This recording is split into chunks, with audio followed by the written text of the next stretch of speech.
You have a debt. You're no fun anymore. What the...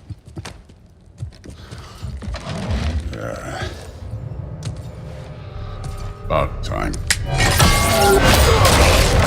In the frost-rhymed history of the Viking Age, the blood debt was not a poetic metaphor for the Norns to weave, but a brutal, sophisticated legal framework known as wergild, literally man-price. As you stand amidst the ruins of the Nine Realms in God of War Ragnarok, it is crucial to understand that the historical Norse world functioned on a system of reciprocal justice. In a land without a centralized police force or a formal prison system, violence was a private liability. If a kinsman was killed, a debt was immediately opened between the two families, a debt that could only be settled with blood or silver. The lore of this historical era is the lore of the price of the life. Its purpose was the sanitization of the blood feud. The history of the wergild is the history of the measured restitution, where the spilling of blood was converted into a financial obligation to prevent total societal collapse. This is the foundation of the Norse law, proving that honor had a market value, and that even the greatest warrior's life was only as sacred as the weight of the coin required to replace him. The lore of the social tier of the debt provides the structural foundation for this historical reality. The wergild was not a flat rate. It was dynamic and hierarchical, much like the power structures Kratos encounters in Svartalfheim or Vanaheim. The lore suggests that inequality was quantified. Its purpose was the reflection of the social standing.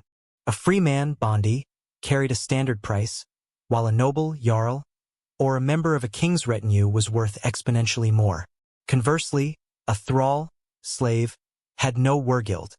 Instead, the owner was compensated for property damage. This reveals the calculated purpose of the historical debt. Justice was a mathematical equation designed to satisfy the pride of the victim's kin.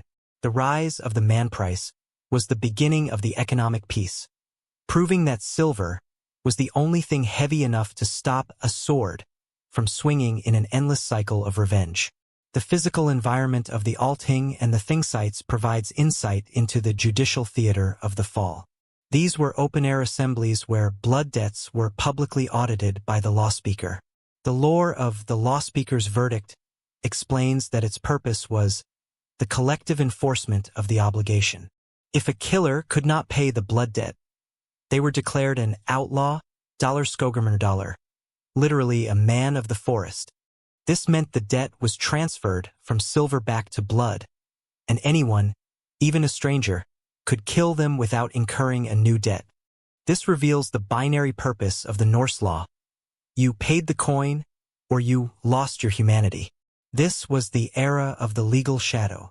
This shows that the history of the thing is a history of the boundary, which separates the citizen from the prey, who must hide in the wild like the beasts Kratos hunts.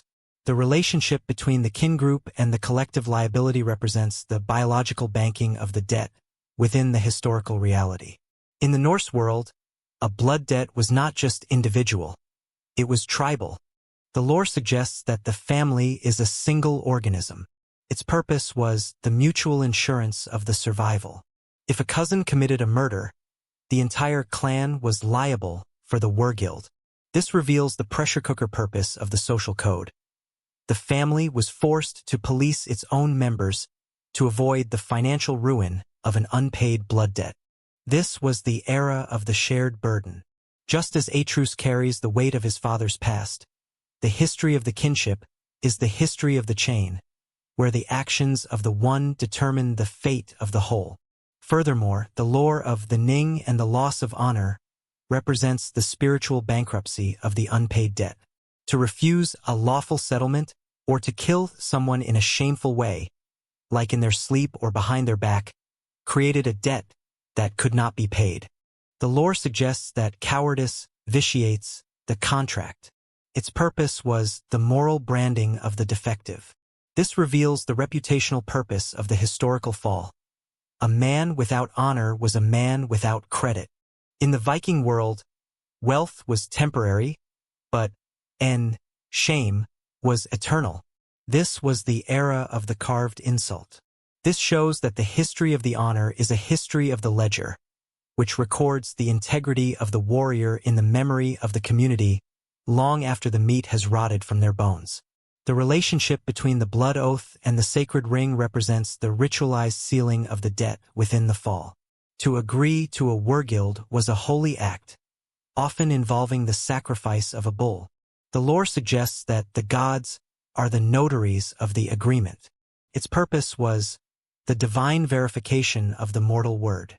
This reveals the sacred purpose of the Norse economy. Breaking a settlement was not just illegal, it was blasphemous, inviting the wrath of the Aesir. This was the era of the Crimson Vow. The history of the oath is the history of the anchor, which holds the peace steady against the tide of personal ambition and unchecked rage. The act concludes with the final audit of the lawspeaker. As the assembly disperses and the silver is weighed on the scales, the student realizes that the historical blood debt was the universal glue of the Viking Age. It represented the cold intelligence of a warrior culture that understood that absolute violence leads to absolute extinction. The purpose of the wergild was to be the sacrificial bridge between the war and the law. It showed that peace is expensive but necessary for the world to continue. The learner understands that Ragnarok in the myths is essentially the final breakdown of these historical laws, where the debts become too large for any coin to settle. The rise of the blood debt is the final movement of the judicial lore, proving that in the history of the North, man is only as free as the debt he has paid with his hands or his hack silver. The legacy of the wergild in this chapter is the horror of the quantified soul. We realize that life is a commodity and family is a liability. The purpose of the workshop of the law was to contain the rage, and the fall was the return to the primal chaos that Odin seeks to control. As the Norseman steps away from the lawstone, hearing the chink of the silver being counted, they understand that the history of the wergild is the history of the balance, a balance that keeps the world from sinking into the Red Sea of its own vengeance before the great winter consumes all.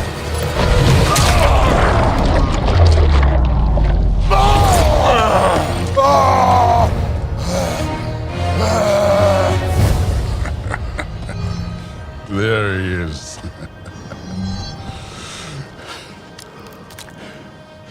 There's the God of War. Consider your blood debt paid. Be seeing ya.